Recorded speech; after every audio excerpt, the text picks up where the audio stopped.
So, BB, you're gonna take us out on the first article here. So, what have you got for us? So, as you were saying, in atheists, they don't trust. So, the midterms will see a number of non religious candidates. Exciting. But why is it so hard for atheists to get voted into Congress or even just hold political office, especially in the States? So, we're going to be getting this from the Conversations by Phil Zuckerberg. It was posted October 24th, 2022, this year. Yay. So, it's recent. Yay. So, we're going to be getting some of us in office, possibly. So, what do we think, guys? Well, it's sky gods and woo. This is where we are. It doesn't seem to matter. Cost of living crises, wars at home and abroad. You know, it doesn't matter. It's sky gods and woo. And if you don't have sky gods or woo, you're not getting elected. As simple as that. Unfortunately, yeah, that seems to be the case. So, I mean, like as a black atheist, I can really like look at it from just that lens of within my own community, we are not seen as like people that have values and morals. If you're a black person and you don't have God, you can be a Muslim, but you know, That's a sad reflection on our society too, really. Um, I I was really surprised that we had such a low representation currently in Congress. 26% of the population currently considers themselves unaffiliated with a religion. So we should have a low minimum of 25% of representatives and senators that support the same views. And instead, we have 0.5% of the seats in Congress. I think that we're grossly misrepresented. Scott, what do you think? Well, I mean, this article that we read was all based on, I mean, a lot of it was based around this survey where they were showing that atheists were at the bottom of the barrel. You know, we were just one step above socialists. Ooh, and you know, only 60% of Americans would vote for an otherwise qualified candidate that's an atheist. And it was interesting. I wanted to look a little deeper into this survey, so I kind of I clicked a few links and there's a couple things that I found here. First of all, so that there was a more expanded version of the survey that that I found. And first, there's a definite trend though in the positive direction. You know, they have data for the same survey question. Would you support a president if they were X? You know, and so their data was going back to 1959, and way back then, the number for atheists was at 18%, and so that was, you know, it's ridiculously low now, but I mean, come on, we're better than 18%. But by 1988, we were up to 44%, and so now we're kind of hovering around the 60%. So there's definitely progress being made, and so that's a good thing. While we can feel bad and feel like we're underrepresented, which of course we are, things are getting better and things are on the positive in the positive direction. Kelley, what are your thoughts on that?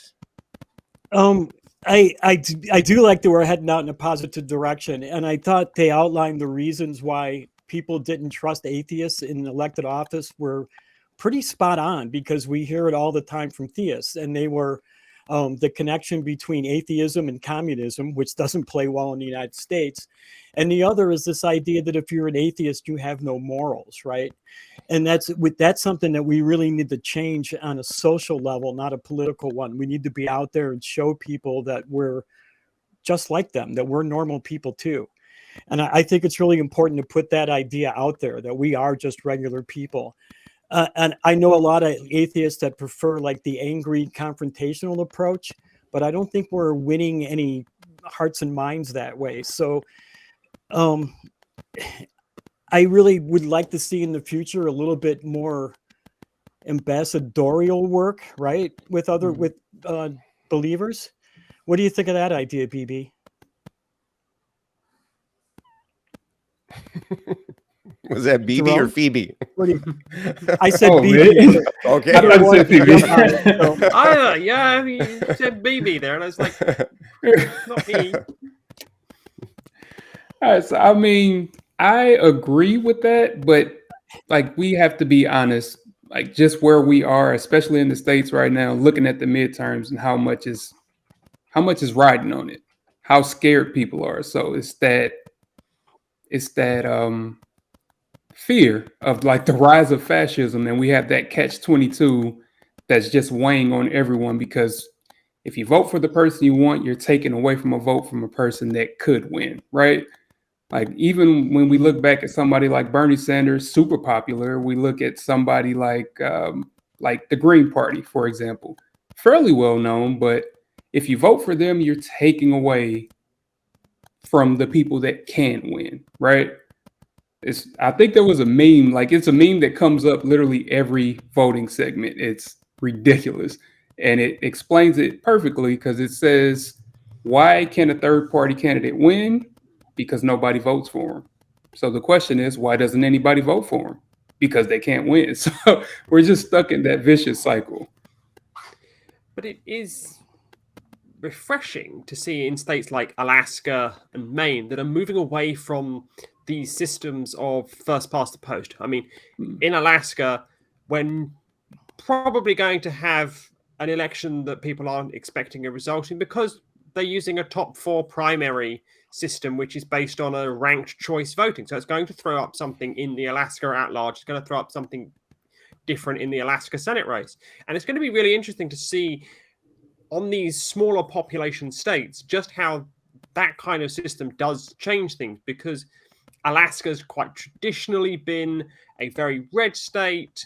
It's been very difficult for Democrats, but there's a good chance that you could see the Democrat flip the House seat with this new voting system. So it could also be something about, well, how does America vote? That is the problem, as well as, well, it's a third party. Because America's a two-party system, and it's very entrenched in its this party or this party, and nothing in between shall get in the way. And I think that leads itself to incumbents, and a lot of incumbents are very religious people. You just have to look at the makeup of the Congress, from the Senate and the House, and just how few incumbents are actually unseated. So if you have a religious incumbent in there, that religious incumbent is going to be very difficult to get rid of. And it's going to be, you're hearing what this religious incumbent is saying. So they're going to say things that are going to promote religion. And it's reflected in the survey because that's what they're hearing. And I just wanted to know what maybe Scott had to say on this.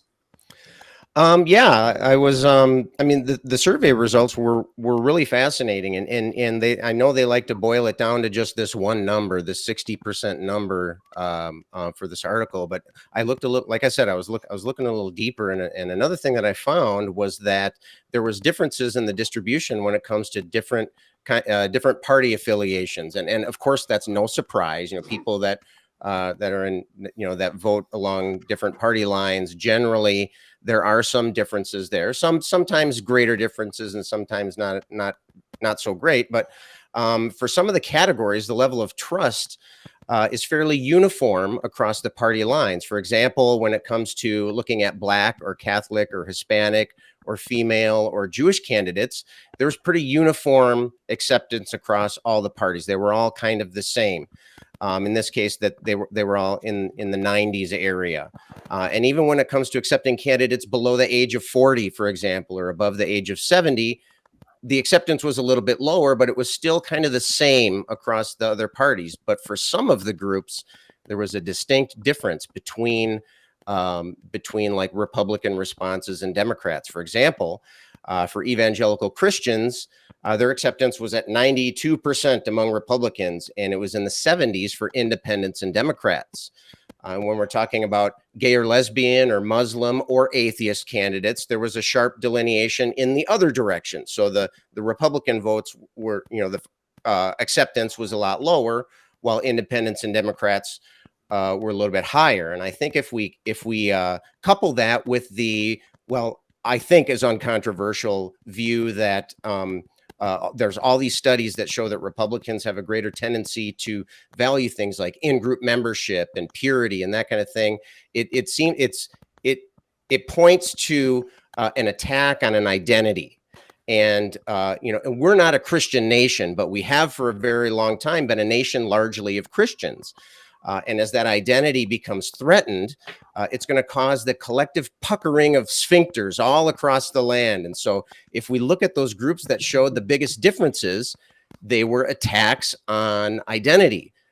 Gay and lesbian, atheist, Muslim, those are all attacks on that Christian identity. But if we look at the other groups, age, gender, race are generally not threatening to a Christian identity. And so if we look at it from that perspective, it might, I don't know, maybe I'm drawing spurious conclusions here, but it sure looked like a pretty strong vote in that direction. Kelley, what's your take on that? That's pretty insightful, honestly. And I think maybe this goes back along with what I was talking about, is to show them that we're just regular people, that we aren't a threat to them, right? Because a lot of theists do have this idea that atheists are out to destroy their religion, right? And I don't care. If you want to be a Christian, I don't care. I think you would be better off if you weren't, but I don't really care. So I think that if we should be out there in a more public sense, doing charity work, making sure the community knows that we're doing that kind of work. You can even invite local churches to help out. I did a drive to collect school supplies for teachers, not for kids, but for the teachers when they cut funding for schools here in my state. And we did it as a club that was involved with medical marijuana. And we actually got 2 churches to help us and come on board with it. So you can get allies that way and show them that you're just regular people. I know you can do it because I've done it. And another idea, and I totally wish this was mine, it came from Justin Looney. He's a really hardworking ACA volunteer. But his idea was to start a group of atheist ambassadors that can go to events to answer questions and explain atheist points of view. You can set it up so it's also sort of like a human resource center where you can hire an atheist for free to come out and do a presentation and answer questions to a direct group of people. I think that's a great idea. And if I had time, I would love to get something like that started, but I don't have it. If you do start something like that, please contact me, because I would love to be an atheist ambassador myself.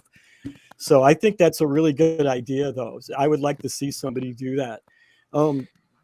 Anybody else want to chip in? I think what we have here is that America has become run by pollsters in a certain way, and they're trying to find the Goldilocks candidate that's inoffensive to most, loved by some, and hated by even fewer than accept them. And I don't think we're ever going to get this so-called Goldilocks candidate, because, I'm an atheist, Jewish, trans immigrant, and I'll never get elected because I'm never going to be this Goldilocks candidate. But it's only as good as what's actually being fed to the American psyche through what's actually out there. And the more we do things like this on the non-profits and on other ACA shows, and the more that you're going out there and doing what Kelley's doing with actually being somebody on the ground, you're going to start to change those minds little by little by little by little. And maybe eventually one day this Jewish, trans, bisexual immigrant will be the Goldilocks candidate and I'll get elected somewhere. But as it stands, we've got a lot of work to do. But, we're got to start somewhere. And it's the demonization that makes, unfortunately, people of a minority, such as myself, as a trans woman, as a Jewish woman, and unfortunately, people like Jerome, they are demonized because they don't fit what you should fit. You don't fit the norm. And what Jerome was saying earlier, being a black atheist means that you're marginalized by your own community. Like myself, being an atheist Jew, I'm marginalized by my own community because people think that I should be some kosher adherent, taking Saturdays off person. But I don't do that. I don't go to synagogue. I don't follow the religious holidays, but I still identify as a Jewish person because it's my ethnicity. And it's when people start to assume that because you're of a certain ethnicity, that you're also of a certain religious persuasion. That's the issues that we start to have. We need to start breaking these down. That because you are of a certain ethnicity, you're not going to be of a certain religion. And I've talked about Jerome, so let's hear from Jerome. I could not have said it better, because that's like, a lot of people don't really get that experience. It's being an outcast amongst outcasts, being outcasted by the already marginalized. It's a weird thing to have to deal with. So, like, getting back to what we were talking about, imagine trying to get Black people to vote for you, let alone the entirety of a country, but just your section of people when you're already been ousted by them. So being an atheist and trying to get into office, it's not an uphill battle. It's a trek over the Himalayas at this point. So, but yeah, Kelley, what you were saying, definitely something that we need to be getting more into, because I feel like it's the squeaky wheel that's been getting all the attention. People don't really know what being an atheist is. They just know what they see. It's different for us because a lot of us actually come from religious backgrounds, so we can understand where a Christian is coming from when they say, these are my concerns. But for an atheist saying, hey, this is what I'm worried about, a Christian is looking at that saying, where are your morals coming from? Why should I even listen to you? You know what I mean? So yeah. And we've all heard that too, that, I think we've all had that question asked of us. If you don't believe in God, where do your morals come from? Right? We've all heard it. So it's just this common misconception that everybody has about us, that we don't have any morals, and we really, really need to change that ideal. It's the wrong paradigm and it needs to shift. So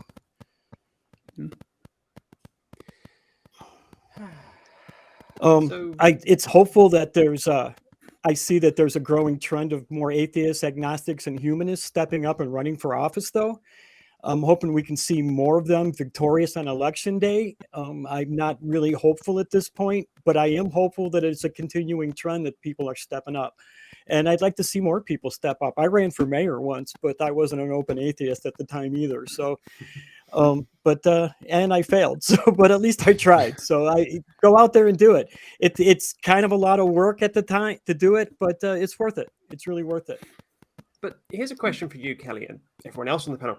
What would you consider to be a success after the next US elections? What would you consider to be a success? If like the successful outcome of the election, do you mean? Yeah, what we've been talking about, we're currently at 0.5%. What would you see as a success? I don't think that anybody's running that we can get to represent us better. But what I would see as a success at this point is if the Democrats can hold on to both houses. That would be a success to me. For me, I would say I'm kind of a pessimistic person. I'm not even gonna lie to you. So for me, the best case scenario right now is just stopping the bleeding, because we are on a fast road to fascism right now. So just stop the bleeding at the very least. I think what would be successful for us is to keep any more Christian nationalists from holding seats in Congress. I think that would be really important. I think that's strongly related to the bleeding that Jerome was just talking about. I think that the Christian nationalist threat to the government, well, basically it's a takeover attempt, it's a coup attempt, and we're kind of seeing it happening in slow motion, but it's clearly happening, and perhaps we'll talk a little bit more about that later this evening. But the fastest way that you can get somebody to put their defense up is to threaten their identity. And like what Kelley was talking about, if you have a gentler approach, talk about similarities, talk about make connections with people.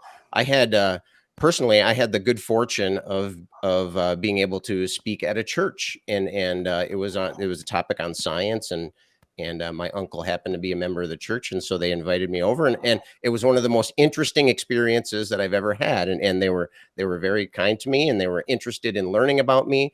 So I think there's a desire in there, and I think that there is. I think, you know, your rank and file Americans, I think, are interested in getting along with each other. We're getting along with understanding each other, are interested in knowing who these other people are. We see much of what we see in the news are the extremists, they're the news getters, right? They're the people that can draw clicks and push that ad revenue and that kind of thing. And so, the gentle and the open approach doesn't always get a lot of press time. And so that can make it frustrating. That can make it frustrating for those of us that are trying to bridge those gaps and trying to make connections, trying to make open the lines of communication with others. And one of the problems is that these reactions to these out-group attacks and these threats to our identity is that we're talking about evolution here. We're talking about hundreds of thousands and millions of years of evolved responses, evolved distrust of others. And so those biological drives and imperatives can be, even when they're irrational and not based on reality, they're based off of what worked in the past, and that's fine, but that was the past. We need to have a new paradigm for today. We need to have a new way of approaching things for today. Right. And as long as we have those, that lizard brain, that fight or flight mechanism, it can be frustrating, but I think that there is room for hope. I think if, to tie it back to the survey that we were looking at here, we do see things expanding. And I think that's because it's not because people are overcoming their fear of threats to their group, but they're enlarging their group. They're realizing that, oh yeah, you're part of my group too. And it's exactly, Kelley, what you were talking about there about if people know you, then it's easier for them to take you in as part of their group. And mm-hmm. it's a slow, painful process, but I think the wheels are turning. And Jerome, I'm with you. It's hard to be optimistic. It's hard to be optimistic. And so when we can see tiny little cracks of light coming through the floorboards, you got to grab onto that, right? And we got to go with that, and we got to make do. We got to make it work. And so yes, I prefer cautious optimism, or even guarded optimism. And with that,